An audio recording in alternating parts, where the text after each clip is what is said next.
stand before you today as someone who has spent a lifetime advocating for Israel's economic success and for their security in a very difficult part of the world. I was 21 when I went to Israel and hitchhiked throughout the country, stayed at a kibbutz, proceeded to swim in the Dead Sea and the Red Sea and the Med Sea, the Mediterranean Sea, and I've been back to Israel a number of times and seen the phenomenal, successful country they have built as a startup nation, as a nation that solved its energy challenges, as a nation that reforested, and have always felt I'd be voting for each effort to assist Israel with security. And I will continue to support defensive weapons for Israel, for David's sling, for a variety of undertakings, and I would gladly support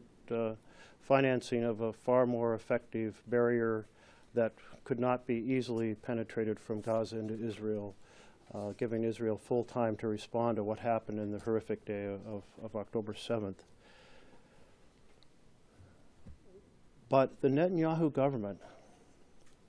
has undertaken policies that are out of sync with American values. And that's why I'm here at this moment. It's President Biden who referred to it as indiscriminate bombing. That bombing has produced massive deaths, massive injuries, massive destruction, and the largest part of the calamity has been on the innocents, not those who conducted October 7th attack. And we are, as a nation, providing the weapons that are being used in Gaza.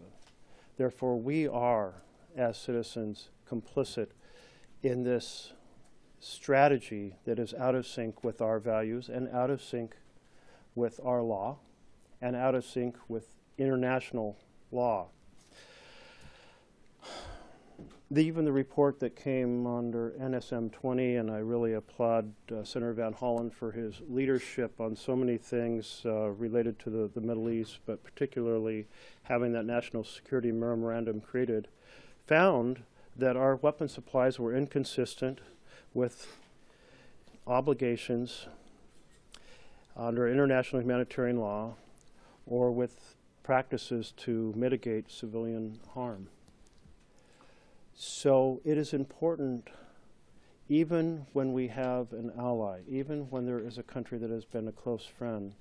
that it engages in egregious, devastating practices that harm civilians in such a massive way, that we stand up and say, this is wrong, it's wrong under our law, it's wrong under international law, it's wrong under moral values to conduct a campaign in this fashion. And that's why I'll be supporting these 3 resolutions opposing transfer of weapons, offensive weapons to Israel.